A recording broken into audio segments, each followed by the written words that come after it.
Buen día, estudiantes, profesores. Soy la profesora licenciada María Beatriz Gómez. Estoy en el turno mañana, comisión 2. Y la clase que vamos a tener hoy es Bases Fisiológicas de la Valoración. Y qué es lo que vamos a valorar aprender a valorar en esta clase son todos aquellos cambios fisiológicos que va a experimentar el recién nacido para adaptarse a la vida extrauterina. Periodo de adaptación del recién nacido. Durante los primeros días de vida, el recién nacido experimenta cambios fisiológicos muy importantes. Ya desde el primer minuto de vida debe iniciar esos cambios fisiológicos que son cruciales, ¿sí?, para la supervivencia fuera del útero. Y uno de los más importantes, todos son importantes, pero es la respiración, ¿sí?, su aparato respiratorio. Antes lo hacía en el útero, a través de la placenta, estaba calentito, sin mayor esfuerzo. Trasciende a la vida extrauterina, ¿sí?, y debe hacer ese esfuerzo respiratorio. Después, las valoraciones permanentes del lactante ayuda a determinar cómo se está adaptando a la vida extrauterina. Si bien el bebé, la valoración es a través de todo un equipo de salud, ¿sí?, desde análisis de laboratorio, cuidado de enfermería, del pediatra, neonatología, ¿sí?, debe ser esa valoración constante. ¿Para qué? Para que nos demos cuenta si este bebé se está adaptando correctamente a esta vida extrauterina. Después dice que el profesional de la salud que está en contacto permanente con el recién nacido durante este periodo de transición es enfermería. ¿A qué llamamos periodo de transición? Es trascender, ¿sí?, de la vida intrauterina hasta a la vida extrauterina. Después en otras diapositivas vamos a especificar más cuando comienza la transición, ¿sí? Dice que enfermería debe ser un personal calificado y con excelente formación. Y sí, por supuesto, enfermería debe conocer, ¿sí?, exactamente signos de alarma, debe estar capacitado, saber control de signos vitales, los parámetros normales, ¿sí?, de la frecuencia cardíaca, la frecuencia respiratoria, la saturometría, a través de la visualización, el color de la piel, cuándo es normal que este bebé esté moradito y cuándo no. Si bien es normal, más adelante lo vamos a ver, un color moteadito, pero cuándo tiene que ya ir, en qué momento esa coloración tiene que ir siendo ya rosadito, ¿sí? Enfermería debe estar bien capacitada. También enfermería debe capacitar a la madre. Es muy importante la comunicación de enfermería con la madre, porque es esa mamá la que nos va a ayudar también a cuidar de ese recién nacido, ¿sí? Debemos capacitar a la madre. Un ejemplo para darle, ¿no? Ejemplo, muchas veces pasa que el bebé duerme mucho y esa mamá piensa que el bebé es tranquilito, que duerme, ¿no?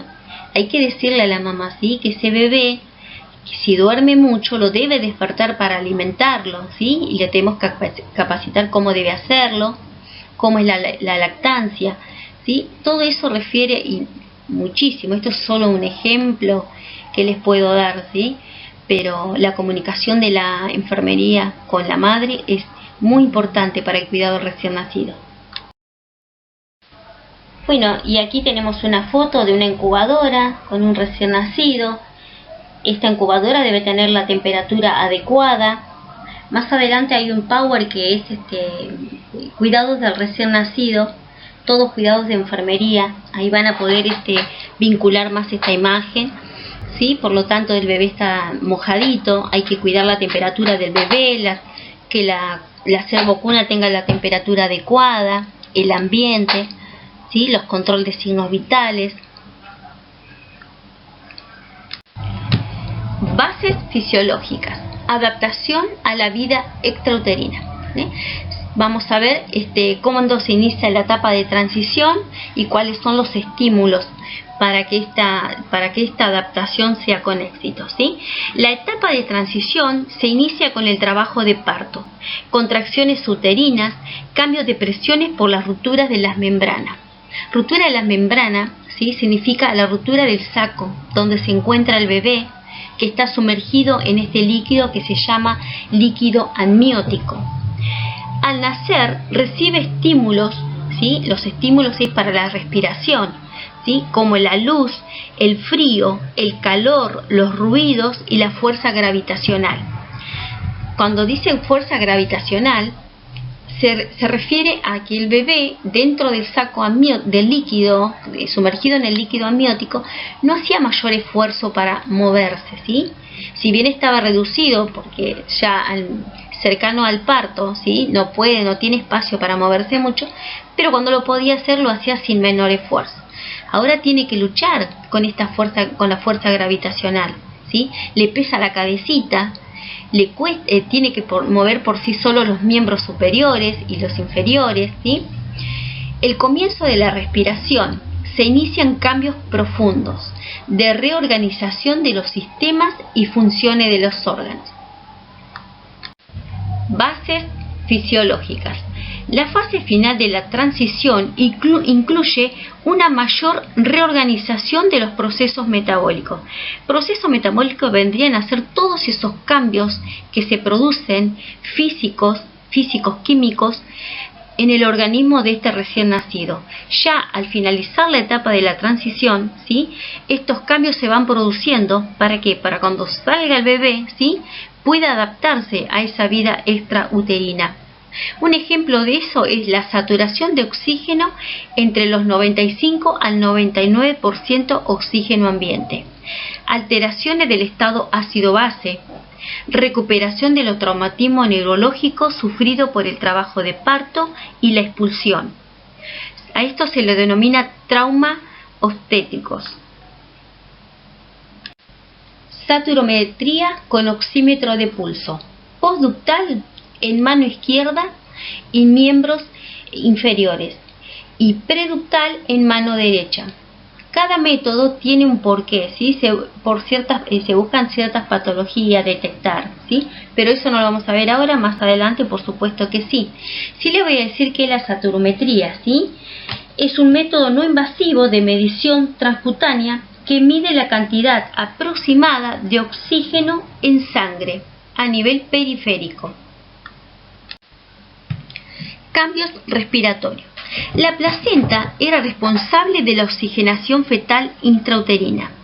No solamente la placenta le brindaba oxígeno al feto, sino también su función era transportar nutrientes, excreción de desperdicio, transfería calor, también funcionaba como órgano endocrino, ya que secretaba hormonas esteroides y también producía varias proteínas, ¿sí?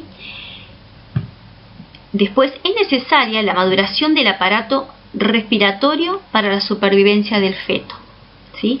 La importancia del desarrollo de lipoproteínas tensoactivas, el líquido surfactante. ¿Dónde se encuentra este líquido surfactante? Se encuentra en los pulmones. Y la función que tiene, ¿sí?, es disminuir la tensión superficial de los alvéolos. De esta manera evita que el pulmón colapse, porque cuando nace el bebé tiene los pulmoncitos como una pasa de uva, ¿sí?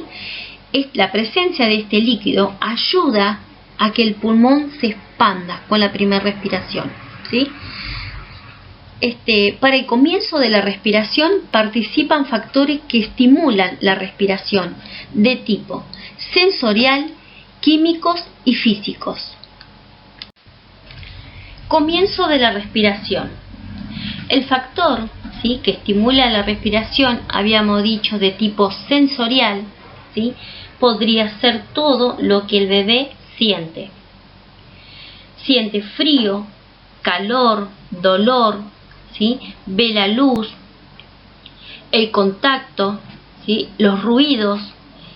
La fuerza de gravedad desempeña un papel importante, ya que debe, ¿sí?, moverse por sí solo, debe mover los músculos, y también la fuerza gravitacional interviene en la respiración, ya que el diafragma es el músculo de la respiración. Así que por lo tanto está muy ligado, ¿sí? Después, el frío es el factor más importante. La diferencia de temperatura que se produce en el nacimiento entre la temperatura intrauterina a la temperatura extrauterina, ¿sí? La temperatura intrauterina son 37 grados 5, ¿sí? Está acostumbrado a esa temperatura, sale al medio externo, ¿sí? De esa, podríamos decir, esa cápsula hermética, ¿sí? Sale al medio externo y ¿qué pasa? Sale mojado, ¿sí? Con frío. La temperatura de afuera no es la misma que la del útero es ideal para ese bebé, ¿sí? Bueno, pero este frío también estimula la primera respiración. Bueno, dentro de los estímulos químicos, ¿sí? Se produce una asfixia transitoria del recién nacido durante el parto. Esto ocurre cuando pasa por el canal de parto, ¿sí? Que estimula el centro respiratorio. ¿Dónde se encuentra este centro respiratorio? En el tronco más bajo del encéfalo, ¿sí? Lo que hace, porque son estimulantes químicos, porque lo que hace es, este centro recibe señales de sustancias químicas, neuronales y hormonales que controla con rapidez y profundidad los movimientos respiratorios, ¿sí? Ya sea el diafragma y otros músculos. Por eso se llama estímulos químicos, ¿sí? Pero cuando esta asfixia es prolongada, se produce una alteración metabólica que trae a consecuencias de presión del centro respiratorio, requiriendo apoyo de oxígeno y estimulación. Si no hay respuesta, ¿sí? Se reanima. Los recién nacidos vigorosos, tiene que ser que nacen bien, generalmente respiran a los pocos segundos, ¿sí? Si eso no ocurre y esta asfixia se prolonga, ¿sí? Hay que hacer una reanimación. En los estímulos físicos es necesario un esfuerzo respiratorio inicial para vencer la tensión superficial, la resistencia del tórax y distender los alvéolos. Así, expandir de esa manera los pulmones, ¿sí? Es importante que el aparato respiratorio esté maduro y la presencia de este líquido surfactante que habíamos hablado anteriormente es muy importante, ¿sí?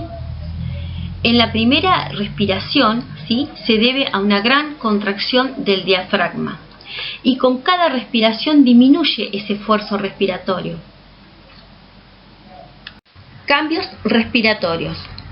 Respuesta inicial. Se observa que el recién nacido presenta respuestas exageradas a los diversos estímulos.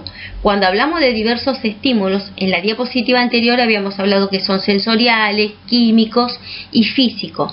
A eso se dice que presenta respuestas exageradas, ¿sí? Un ejemplo que da es la taquipnea, ¿sí? Hasta 80 respiraciones por minuto. Taquipnea significa, ¿sí? Respiración por minuto por encima del valor normal. Acá nos está diciendo que el recién nacido normal respira de 40 a 60 respiraciones por minuto, ¿sí? Estas respuestas exageradas, ¿sí? Pueden ir acompañadas, esta taquipnea, podríamos decir, con aleteo nasal transitorio, ¿sí? Las fosas nasales como que aletean, ¿sí? También puede haber quejidos respiratorios. Aquí lo que hay que tener cuidado es que la vía aérea del bebé, ¿sí? Esté totalmente despejada, que no haya secreciones, como ejemplo que haya quedado líquido, ¿sí? Hay que prestar mucha atención a eso. Bueno, seguimos con los cambios, ¿sí? Esta taquipnea puede ir acompañada de una taquicardia, ¿sí? Mayor a 100 latidos por minuto. Como bien lo dice la biografía del libro Reader, puede llegar hasta 180 latidos por minuto. Una bradicardia, cuando hablamos de bradicardia, significa bajo, ¿sí? Un valor menor a 120 latidos por minuto, ¿sí? Puede estar también acompañado este estímulo exagerado con el color de la piel. Puede presentar una cianosis o una palidez, ¿sí? Una cianosis es normal. Ya vamos a ver una fotito después, que puede tener una cianosis peribucal, puede tener cianosis en los miembros superiores e inferiores, ¿sí? Después puede tener un exceso de mocos, Va a ser un ruido como un quejido, ¿sí? Hay que tener mucho cuidado con eso. Después regurgitación, náuseas. Con la regurgitación, ¿sí? Es muy importante la capacitación de enfermería a la madre. Puede regurgitar, como les dije, que haya tragado líquido amniótico, ¿sí? Y no detectamos, se lo aspira si es necesario, ¿sí? Puede regurgitar la leche, si ya tomó el pecho, ¿sí? Y explicarle a la madre la importancia que es de hacerle el provechito. Si nosotros le explicamos a esa mamá científicamente, pero si le decimos mamá se le hace provechito y queda ahí, no, ¿sí? Enfermería debe explicarle por qué el provechito y cuál es la fundamentación científica de hacerle hacer un provechito al bebé, ¿sí? ¿Por qué? Porque el bebé cuando succiona tanto el pecho como una mamadera, succiona aire. Su estómago, aparte de llenarse con ese líquido que es alimento, ¿sí? Se llena de aire. Ese aire hace que regurgite el alimento líquido del estómago hacia el esófago. Y es ahí cuando el bebé se nos puede broncoaspirar. Entonces explicarle a la madre lo importante que es, ¿sí? Que se siente, que ese bebé lo ponga en la posición correcta para hacer el provechito. Y hasta que no haga provechito, que tarda entre 15, 10, 20 minutos, lo que tarde, pero la importancia, porque si no mamá puede pasar esto y esto. La verdad, hay que decirle la verdad, ¿sí? No asustarla, pero capacitarla, ¿sí? Después, como le hablaba anteriormente, duerme. Y hay que estimularlo y despertarlo para que se alimente, porque si duerme, no pensemos que duerme porque es tranquilito, es buenito, no. Hay que despertarlo, ¿sí? Cada 2 horas para que este bebé se alimente correctamente, ¿sí? Es importante observar las primeras 24 horas, las primeras 24 a 48 horas del recién nacido, que son el lapso generalmente que se encuentra en la clínica, en la maternidad, en el hospital, ¿sí? Pero también capacitar a la madre cuando se lo lleva a la casa. Y esto del provechito, yo siempre se lo recalco a las madres, ¿sí? Porque quien ha trabajado en una guardia sabe lo que es recibir un bebé de días que se broncoaspiró con la leche. Entonces para mí es muy importante esta capacitación, ¿sí? Y si podés, bueno, de esta manera enfermería debe estar capacitada para qué, para brindarle la información, para brindarle estos cuidados esenciales a la madre y al niño, al binomio, ¿sí? Madre e hijo o hija. Cambios circulatorios. Hay cierre de diversas estructuras fetales para dar lugar a la circulación de los adultos y la distribución de la sangre oxigenada, ¿sí? Anteriormente, la placenta era tan importante en la vida intrauterina que ya ahora no lo es. Por lo tanto, ya con el inicio de la respiración sus pulmones están funcionando correctamente, por lo tanto la placenta cesa su función, ¿sí? Después dice, hay una circulación periférica lenta, por lo tanto manos y pies están fríos. Hay una cianosis peribucal, puede presentar un aspecto moteado, significa manitos morados, los pies, ¿sí? Es normal en las primeras 2 horas de vida. Después siempre hay que descartar cianosis central. Para eso se saca, ¿sí?, sangre arterial y se lleva al laboratorio para ver cómo están los gases en sangre.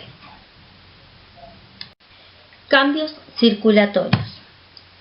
Hay cierre de diversas estructuras, como dijimos en la diapositiva anterior. Lo que muestro esta fotito para que se ubiquen, ¿sí?, dónde están las arterias, las venas y qué es lo que sufre transformaciones, ¿sí? Una de las estructuras que se tiene que cerrar es el foramen oval, ¿sí? Cuando se pinza o se clampea o se corta el cordón umbilical, la sangre que regresa, ¿sí?, al corazón y a los pulmones, esto ejerce una presión en las aurículas, ¿sí?, y hace que este foramen oval se cierre. En la vida fetal, ¿sí?, en la circulación fetal, es sumamente importante que este foramen oval, agujero oval, como se lo dice también, esté permeable. Pero ya una vez que el recién nacido respira y sus pulmones, su corazón empieza a funcionar, ¿sí?, esto debe cerrarse para dar lugar, ¿sí?, a la circulación neonatal. También sufren transformaciones las arterias umbilicales y la vena. Parte de la arteria y de la vena queda en el interior del bebé. Por ejemplo, las arterias se forman, ¿sí?, en cuerdas fibrosas, y la vena umbilical en el interior del bebé se transforma en el ligamento redondo del hígado.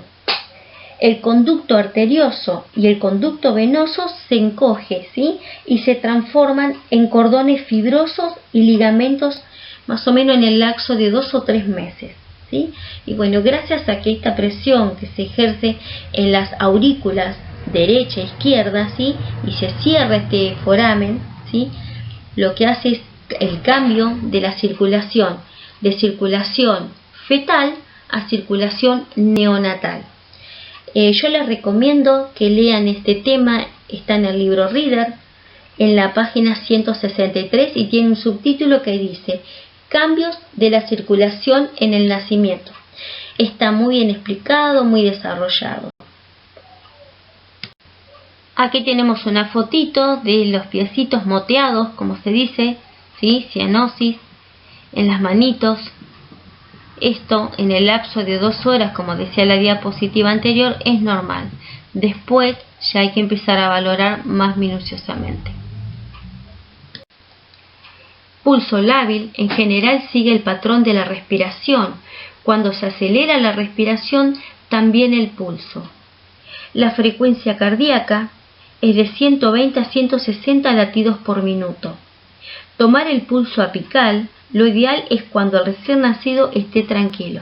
Si está llorando, está en crisis, no lo podemos controlar porque nos va a dar un valor elevado, ¿sí? Tenemos que pedirle a la mamá que lo calme, que le dé la teta, que lo alce, ¿sí? De esa manera después podremos controlarlo.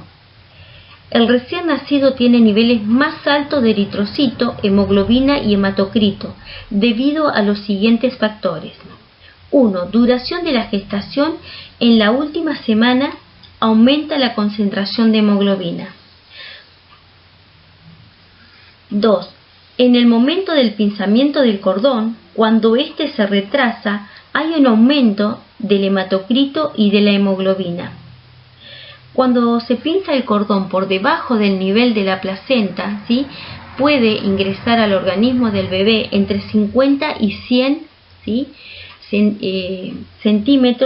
mililitros de sangre adicional, ¿sí?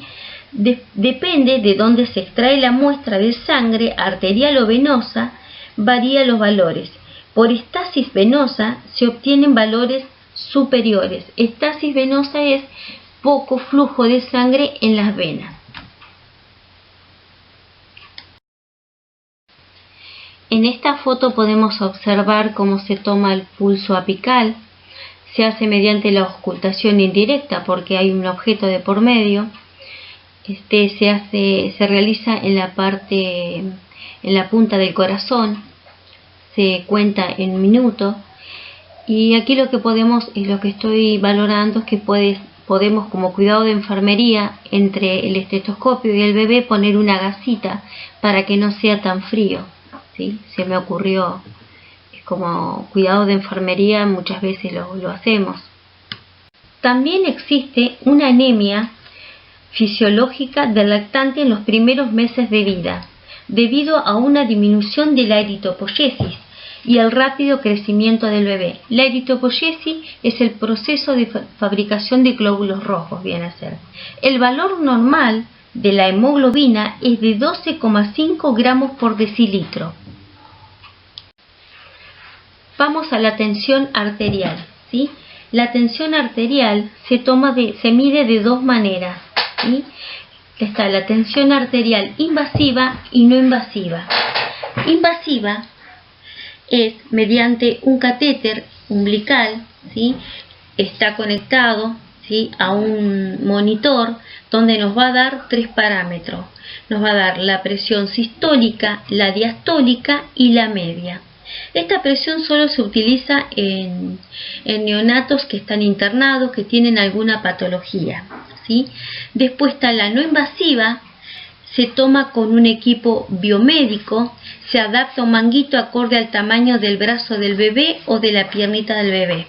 El valor normal es de 71 de sistólica y 49 de diastólica, Se mide en milímetros de mercurio. La tensión arterial, ¿sí?, varía según el llanto o el nivel de actividad del bebé, ¿sí? Como decíamos anteriormente, si el bebé está en una crisis, llora y queremos medirle la presión arterial, ¿sí?, seguramente nos va a dar elevado. No es muy común que a los bebés se les tome la presión arterial, pero en algunos casos, por ejemplo, ¿sí?, en madres con diabetes, ¿sí?, o en macros bebés, se puede medir la presión arterial y en otras patologías. Pero no es muy común que se tome la presión arterial a los recién nacidos, ¿sí? Tenemos una foto donde nos muestra el catéter, ¿sí?, que se coloca en el ombligo para medir la presión arterial invasiva. Encontramos el monitor, ¿sí?, un traductor que nos va a dar, ¿sí?, los parámetros de la sistólica, la diastólica y la media. Y después tenemos el manguito, ¿sí?, el equipo para tomar la presión arterial no invasiva. Ictericia fisiológica, ¿sí?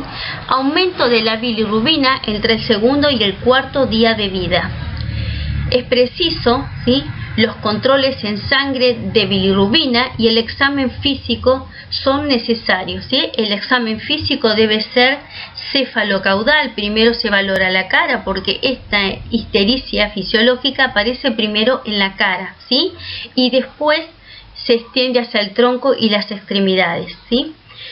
El mecanismo de producción, ¿sí?, de la bilirrubina es un nivel elevado de los glóbulos rojos con vida media corta, disminución de la depuración hepática por inmadurez hepática del recién nacido, la circulación del intestino hacia la circulación del hígado en vez de excretarse, ¿sí? ¿Qué es la bilirrubina? Vamos a dejar claro, ¿sí? Es un pigmento biliar de color amarillo que resulta de la degradación de la hemoglobina de los glóbulos rojos, ¿sí? Esto produce que el bebé, ¿sí?, se ponga amarillito. Después, la importancia de la lactancia materna es muy importante, ¿sí?, para que el bebé, ¿sí?, baje ese color amarillo, esa ictericia fisiológica.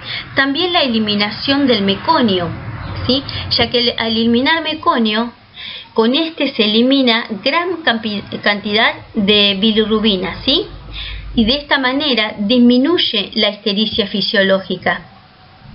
Valores normales de la bilirrubina: 2 miligramos por decilitro al nacimiento, 6 miligramos por decilitro a los 60 a 72 horas después del nacimiento, 2 miligramos por decilitro al quinto día y 1 miligramo por decilitro al 10º día, ¿sí?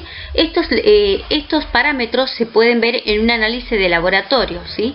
El análisis es mediante una extracción de sangre, ya sea punzando una vena, ¿sí?, o el pinchacito en el talón, ¿sí?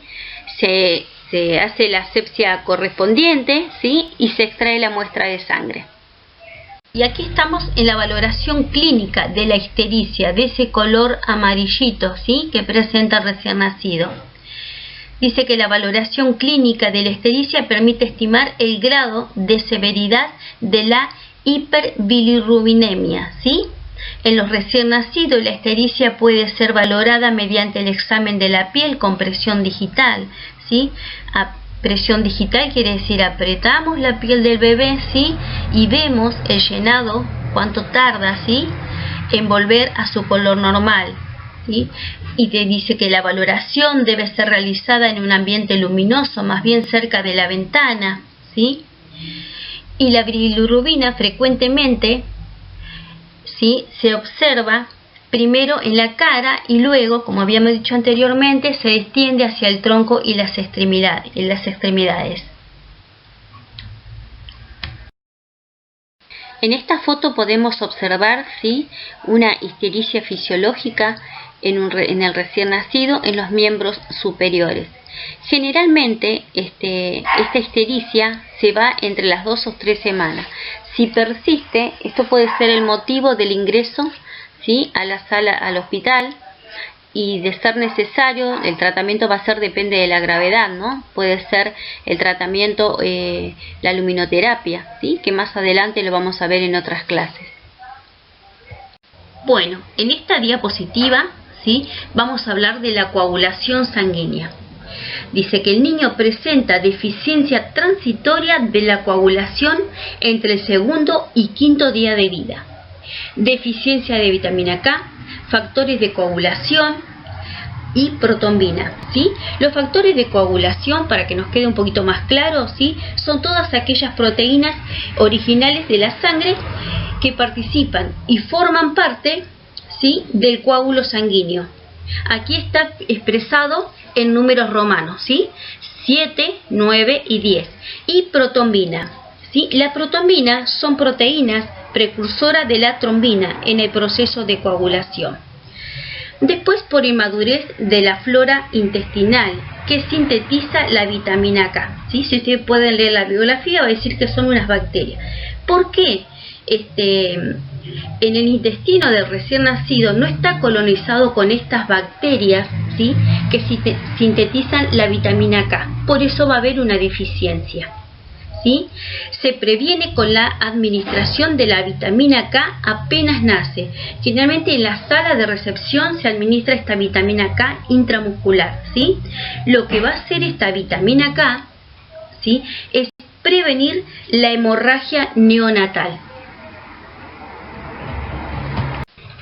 Regulación de la temperatura y cambios metabólicos. Los neonatos están predispuestos a la transferencia del calor al medio que lo rodea, por baja grasa subcutánea y una superficie corporal mayor con respecto a su peso. Los mecanismos de pérdida de calor, ¿sí?, son mediante la evaporación, conducción, convección y radiación, ¿sí? Por evaporación, ejemplo, en la sala de expulsión el recién nacido mojado. Por eso es importante secarlo rápido, vigorosamente, ¿sí? Esto ayuda a que no pierda calor y también lo estimula, ¿sí?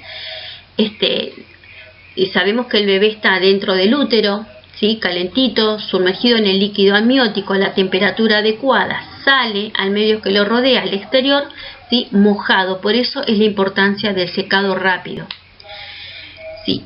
Por conducción, ¿sí?, transferencia de calor de un objeto caliente a uno frío. Ejemplo, cuando se coloca al bebé sobre la superficie fría, una manta o la ropa fría, ¿sí? La manta, la compresa con que se envuelva el bebé debe ser estéril y ser tibias, no caliente, tibia, ¿sí?, para que la piel del bebé pueda soportar, no caliente porque si no lo podemos quemar, ¿sí? La ropa, esa ropita de algodón que se le coloca debe estar tibia. Colocarle inmediatamente el gorro, ¿por qué? Porque la pérdida de calor, ¿sí?, el bebé pierde calor por la cabecita, ¿sí? Por convección, calor de un cuerpo al aire que lo rodea. Ejemplo, la temperatura del bebé se afecta por una corriente de aire, ¿sí?, del ambiente. Ejemplo, una ventana abierta, una puerta, por ahí es verano y en la sala de recepción hay una ventana, nosotros podemos tener calor, pero este bebé no, por lo tanto todo tiene que estar cerrado. Hay un termómetro que tiene que estar a la temperatura ideal, ¿sí?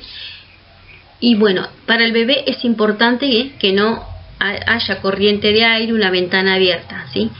Por radiación, calor de un objeto caliente a uno más frío, aún sin contacto directo, ¿sí? Ejemplo, las paredes frías, ¿sí?, de la incubadora o de la servocuna, ¿sí? O que esta incubadora o esta servocuna esté cerca de una ventana, por más que esta ventana esté cerrada, ¿sí?, a veces corre aire por las aberturas que quedan.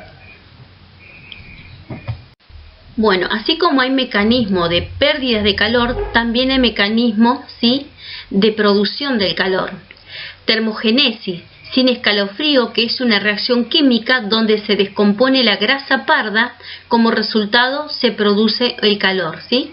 Depósito de grasa parda en la nuca, en los omóplatos, las axilas, los riñones, las glándulas suprarrenales, el mediastino, ¿sí?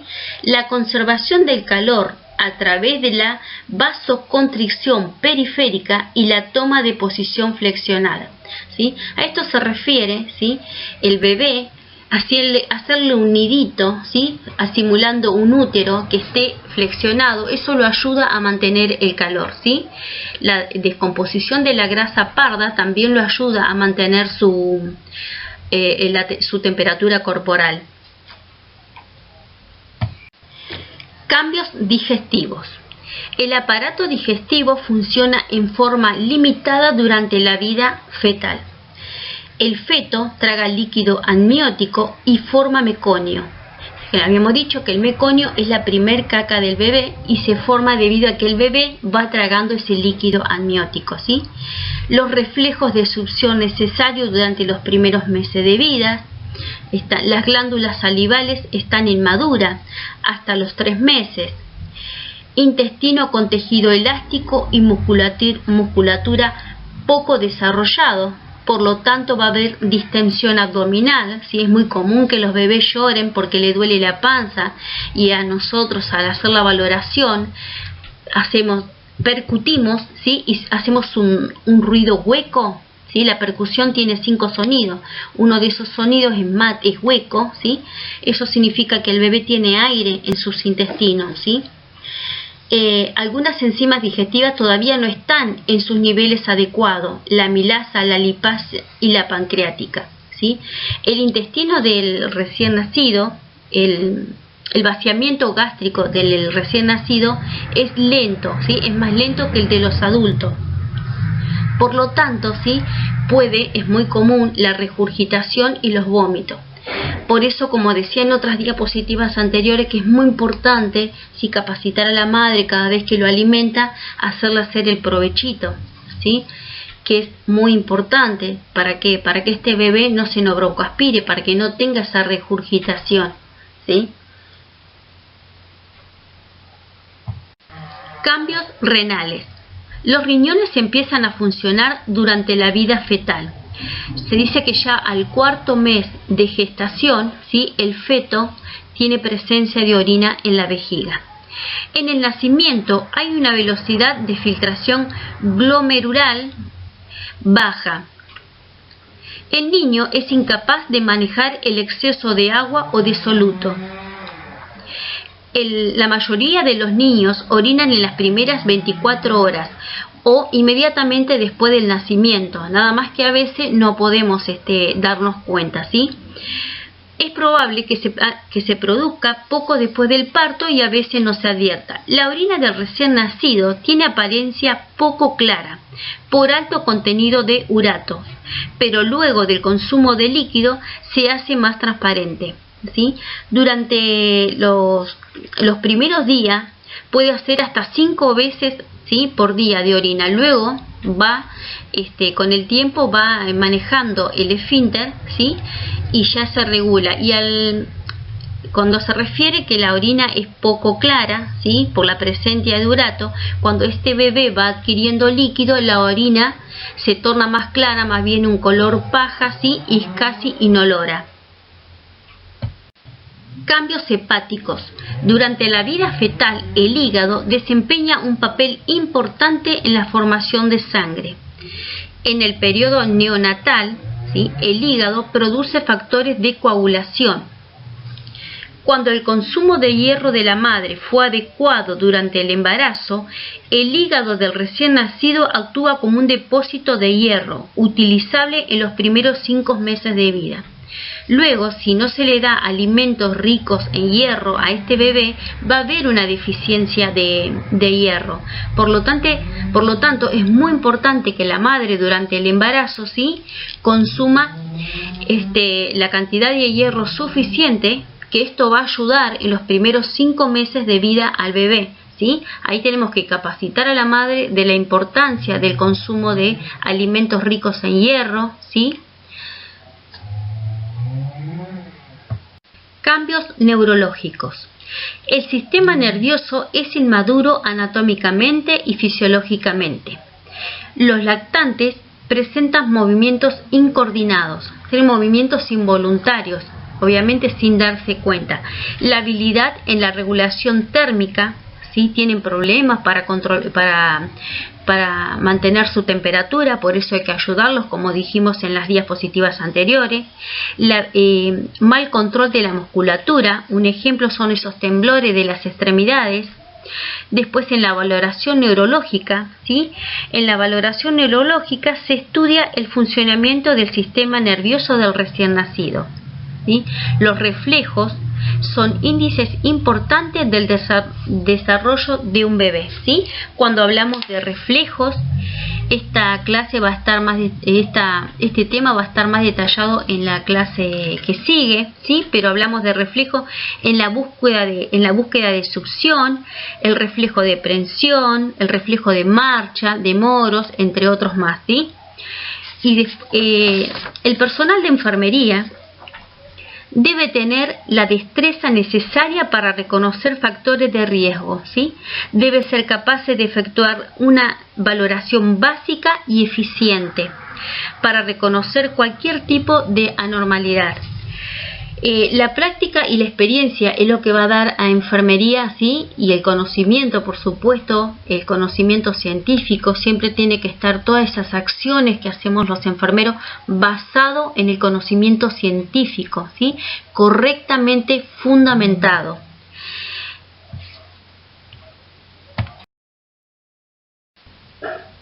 Bueno, con esta tierna imagen, sí, damos por terminada esta clase.